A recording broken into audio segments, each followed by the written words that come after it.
ನಮಸ್ಕಾರ ಗೆಳೆಯರೆ, ಈ ಸಂಚಿಕೆಗೆ ತಮಗೆಲ್ಲರಿಗೂ ಸ್ವಾಗತ. ವಿಶ್ವದ ಎತ್ತರದ ಸೇತುವೆ ಚೆನಾಬ್. ಈ ಚೆನಾಬ್ ಸೇತುವೆ ಬಗ್ಗೆ ಒಂದಿಷ್ಟು ನಾವಿಲ್ಲಿ ಮಾಹಿತಿಯನ್ನು ನೋಡ್ತಾ ಹೋಗೋಣ. 1.3 ಕಿಲೋಮೀಟರ್ ಅಥವಾ 1300 ಮೀಟರ್ ಸೇತುವೆ ಒಟ್ಟು ಉದ್ದ. ಸೇತುವೆ ಒಟ್ಟು ಎತ್ತರ ಏನಂದರೆ 359 ಮೀಟರ್. ಪಿಲ್ಲರ್ನ ಗರಿಷ್ಠ ಎತ್ತರ 133.7 ಮೀಟರ್. 326 ಕಿಲೋಮೀಟರ್ ಬಾರಾಮುಲ್ಲಾ ಮತ್ತು ಜಮ್ಮು ನಡುವಿನ ರೈಲು ಮಾರ್ಗದ ಉದ್ದ. 1450 ಕೋಟಿ ರೂಪಾಯಿ ಸೇತುವೆ ನಿರ್ಮಾಣಕ್ಕೆ ತಗುಲಿದ ಒಟ್ಟು ವೆಚ್ಚ. ಭಾರತದ ಇಂಜಿನಿಯರ್ಗಳು ಜಮ್ಮು ಕಾಶ್ಮೀರದ ಗಡಿಯಂಚಿನ ಚೆನಾಬ್ ನದಿಯ ಮೇಲೆ ನಿರ್ಮಿಸಿದ ಸೇತುವೆಯನ್ನು ನೋಡಿದರೆ ಅವರ ತಂತ್ರಜ್ಞಾನಕ್ಕೆ ದೇಶವೇ ಹೆಮ್ಮೆ ಪಡ್ತಾ ಇದೆ. ಚೀನಾ, ಜಪಾನ್ದತ್ತ ತಿರುಗಿ ನೋಡುವ ಈಗಿನ ಕಾಲದಲ್ಲಿ ಅದೇ ವಿದೇಶಿಗರು ಭಾರತದತ್ತ ತಿರುಗಿ ನೋಡುವಂತೆ ಮಾಡಿದ್ದು ಈ ಚೆನಾಬ್ ಸೇತುವೆ. ಆರಂಭದ ದಿನಗಳಲ್ಲಿ ಚೆನಾಬ್ ನದಿಗೆ ಅಡ್ಡಲಾಗಿ ಉತ್ತರ ರೈಲ್ವೆ ವಲಯ ಸೇತುವೆ ನಿರ್ಮಾಣದ ಚಿಂತನೆ ಮಾಡಿದಾಗ ಜಿಜ್ಞಾಸೆ ಮೊಣಗಿತ್ತು. ಆದರೆ ಈಗ ಚೆನಾಬ್ ಸೇತುವೆ ಪೂರ್ಣಗೊಂಡಿದ್ದು ರೈಲ್ವೆ ಸಂಚರಿಸ್ತಾ ಇದೆ. ಸಂಕಲ್ಪ ಹೊಂದಿದ್ದರೆ ಯಶಸ್ಸು ಖಂಡಿತವಾಗಿಯೂ ಸಿಗ್ತಾ ಇದೆ ಅನ್ನುವುದಕ್ಕೆ ಚೆನಾಬ್ ಸೇತುವೆ ಅತ್ಯುತ್ತಮ ಒಂದು ಉದಾಹರಣೆಯಾಗಿದೆ. ನಿಜವಾಗಿಯೂ ಈ ಸೇತುವೆ ನಿರ್ಮಾಣ ಭಾರತ ಅಷ್ಟೇ ಅಲ್ಲ, ವಿಶ್ವಕ್ಕೆ ಹೆಮ್ಮೆ. ಚೆನಾಬ್ ನದಿಗೆ ಅಡ್ಡಲಾಗಿ ಪ್ರಪಂಚದ ಅತಿ ಎತ್ತರದ ರೈಲ್ವೆ ಬ್ರಿಡ್ಜ್ ಕಮಾನು ಫ್ರಾನ್ಸ್ನಲ್ಲಿರುವ ಐಫಲ್ ಟವರ್ಗಿಂತ 35 ಮೀಟರ್ ಎತ್ತರವಾಗಿದೆ. ಆರಂಭದ ದಿನಗಳಲ್ಲಿ ಈ ಯೋಜನೆಯ ಕಾಮಗಾರಿಯನ್ನು ಕೈಗೆತ್ತಿಕೊಂಡಿದ್ದ ಇಂಜಿನಿಯರ್ಗಳಿಗೆ ಇದು ಸವಾಲೇ ಸವಾಲು ಮತ್ತು ಪ್ರತಿಷ್ಠೆಯ ಪ್ರಶ್ನೆಯಾಗಿತ್ತು ಕೂಡ. ಸೇತುವೆಗೆ ನಿರ್ಮಿಸಿದ ಕಮಾನು ಸ್ಫೋಟ ನಿರೋಧಕವಾಗಿದ್ದಲ್ಲದೆ ಭಾರತದಿಂದ ಜಮ್ಮು ಕಾಶ್ಮೀರಕ್ಕೆ ಸಂಪರ್ಕ ಕಲ್ಪಿಸುವ ಕೊಂಡಿಯಾಗಿದೆ. 1.3 ಕಿಲೋಮೀಟರ್ ಉದ್ದವಿರುವ ಈ ಸೇತುವೆ ನಿರ್ಮಾಣದ ಉದ್ದೇಶ ಜಮ್ಮು ಕಾಶ್ಮೀರದ ಸಂಪರ್ಕ ವ್ಯವಸ್ಥೆಯು ಮತ್ತಷ್ಟು ಸುಲಭಗೊಳಿಸುವುದಾಗಿತ್ತು. ಈ ಯೋಜನೆ ಸೇರಿದಂತೆ ಒಟ್ಟು 1486 ಕೋಟಿ ವೆಚ್ಚ ತಗುಲಿದೆ.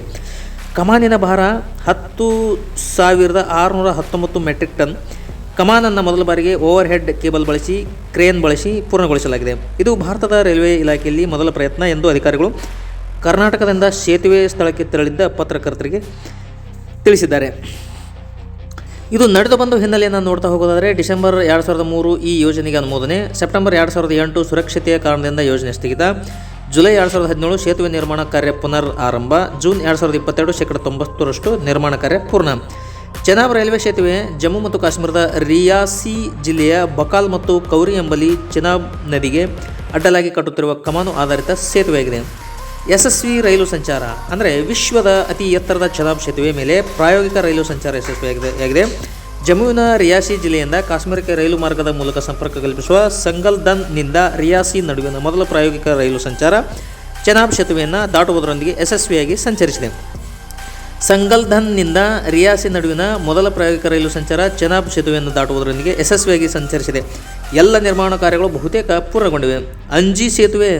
ಚೆನಾಬ್ ಸೇತುವೆಯ ಆಗ್ನೇಯಕ್ಕೆ ರಿಯಾಸಿ ಬಳಿ ಈ ಅಂಜಿ ಕೇಬಲ್ ಸೇತುವೆ ಇದೆ. ಅದರೊಂದಿಗೆ ರೈಲ್ವೆ ಮಾರ್ಗದ ಜೋಡಣೆಯು ಅಂಜಿ ಖಾಡ್ ಅಥವಾ ಕಂದರದ ಆಳವಾದ ಕಮರಿಯನ್ನು ದಾಟುತ್ತದೆ.